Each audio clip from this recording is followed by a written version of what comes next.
Welcome to the Crochet Business School podcast.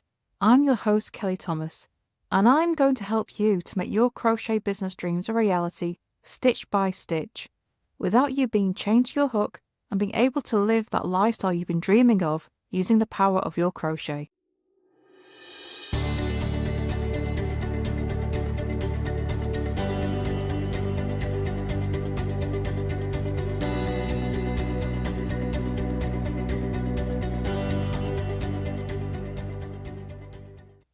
Another of the big foundations of your crochet business is going to be your branding.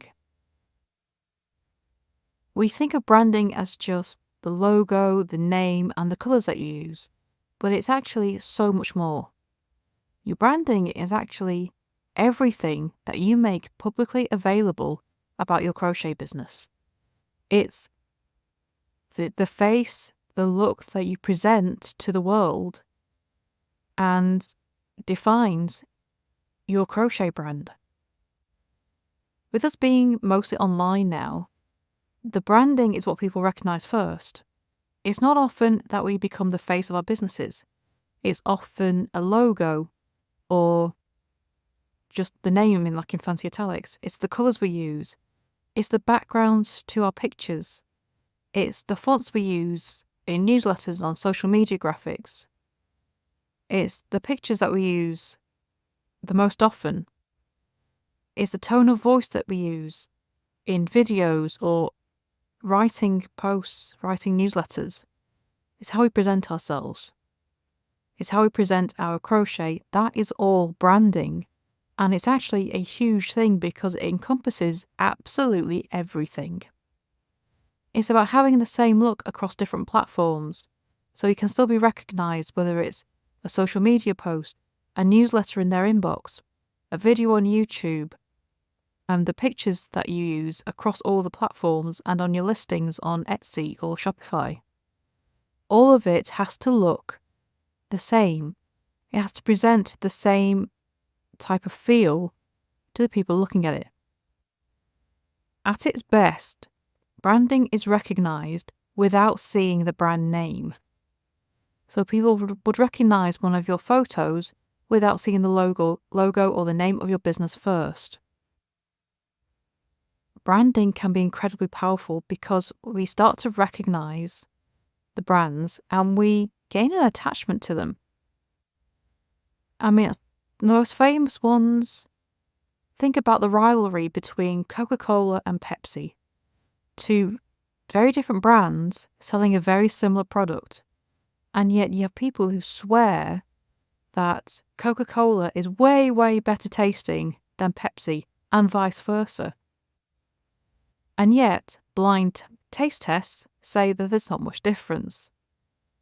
But that is the power of branding. You will automatically think one product is better just because you know and love their branding. It's amazing the power that has on our psyche. You wouldn't think it would have that much of an effect, but it absolutely does. And that's why it's so important to have a brand, to make that effort to pull it all together. Because although we do not have the marketing budget of these big companies, and we will probably never even close to be as well known as them, it still has a very powerful effect on the audience we do have.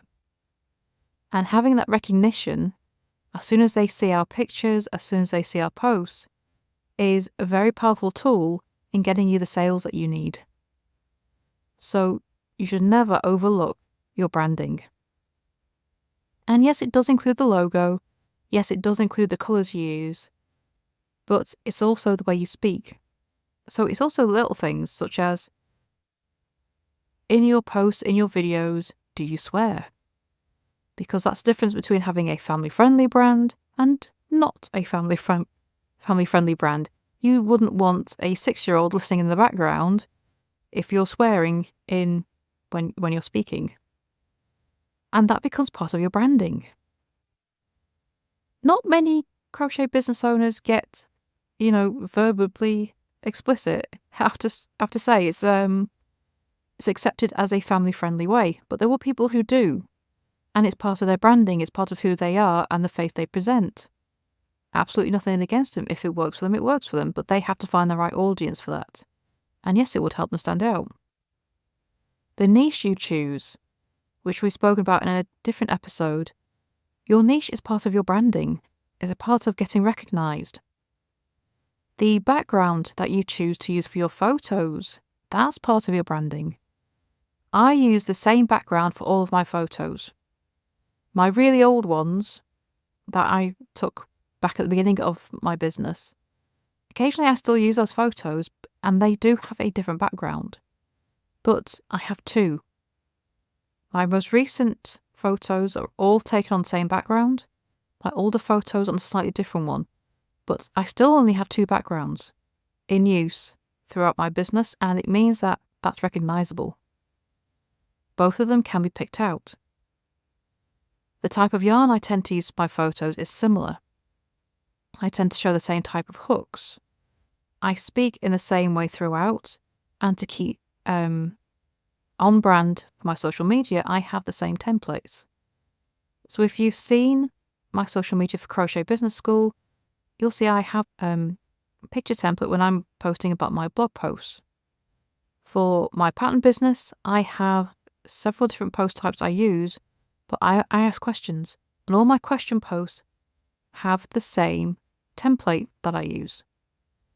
And that's all part of my branding.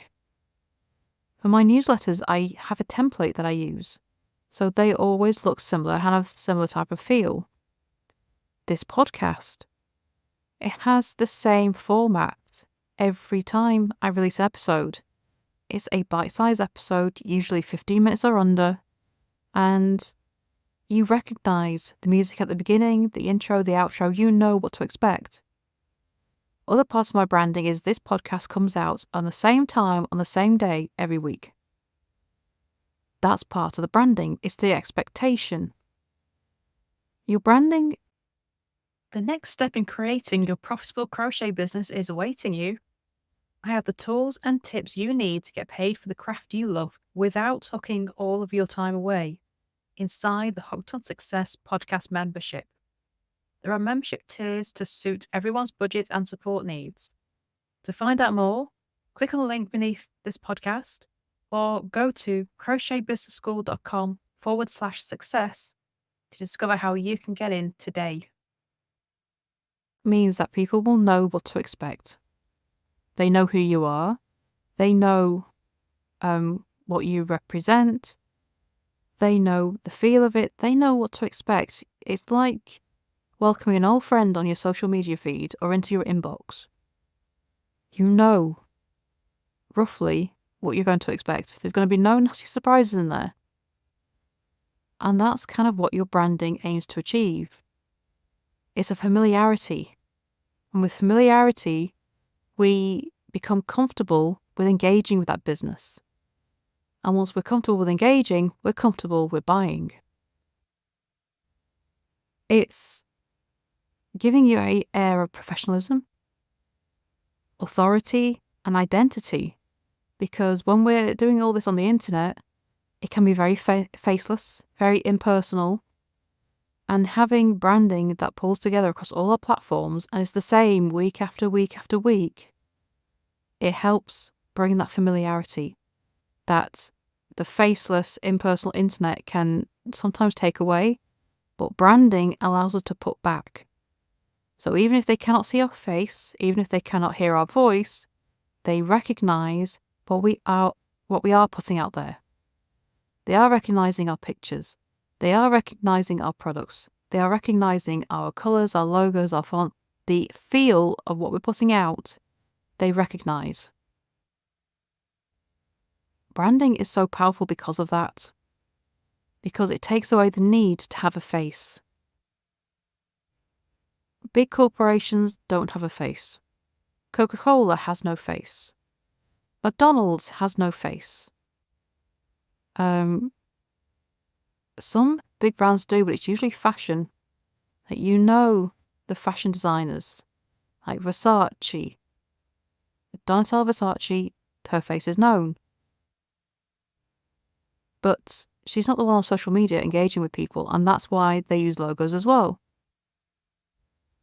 Most big companies, most big brands that we're aware of, we know through their logos. We know through their names. We very rarely know a face. And that's why you need the branding. You need that familiarity and for people to recognize who you are instantly. And that can propel your success because branding does have such a powerful effect on us. It also means that if we get our branding wrong, it can have a negative effect. You've got to stay on brand. And that means not sounding peculiarly differently. When you're writing posts or a newsletter or a blog, you've got to sound the same. And it's why AI doesn't have the effect, because it cannot replicate your voice. It cannot replicate your way of speaking. It has a very impersonal bit. Nobody speaks the way I do. It's unique to me. So when you listen to this podcast, you would know if somebody else took over. You would know if I was reading from a prepared script. I do trip over my words. I do add ums, ahs, and there are pauses. And that's because there is an actual person here. I don't read from a script, I have notes, but I put all this together from me. It is me. You can't replace that. So if this podcast were to change and somebody else did it for me, or I came in a prepared script that I read, it would change my branding because my way of speaking would change. Because somebody else would be doing it. That would change the branding. And it's surprisingly easy for people to pick up when something is off-brand.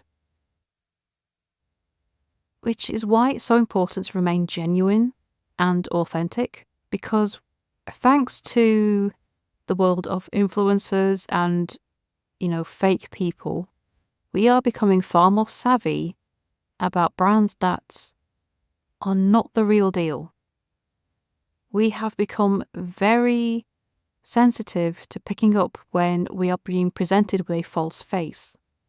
So you should never try and pretend to be someone you're not, because it will get picked up. The energy is wrong, and we can tell when we're being fed inconsistent stories. So for your branding to work, and it is a very powerful tool, but for it to work for your crochet business, it's got to be authentically you.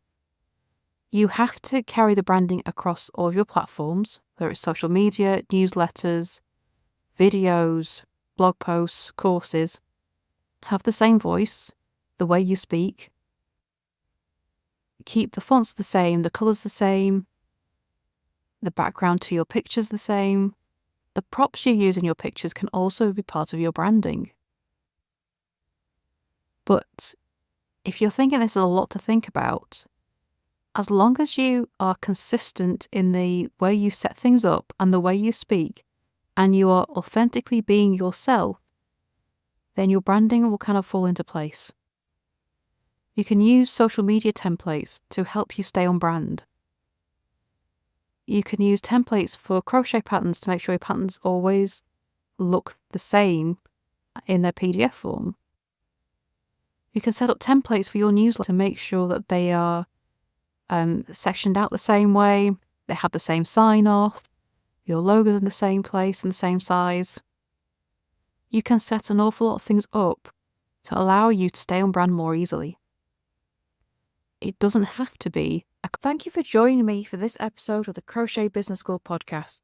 Stay tuned for more episodes, and please subscribe to wherever you listen to your podcast. You can also follow us on Facebook and Instagram at Crochet Business School. Subscribe to the channels because I would love to hear from you and what you're up to in your own crochet business. If you have any questions about creating and growing your own crochet business, please send them my way, and I'll answer them in future episodes. So thank you for joining me, and I shall see you in the next episode. Bye for now.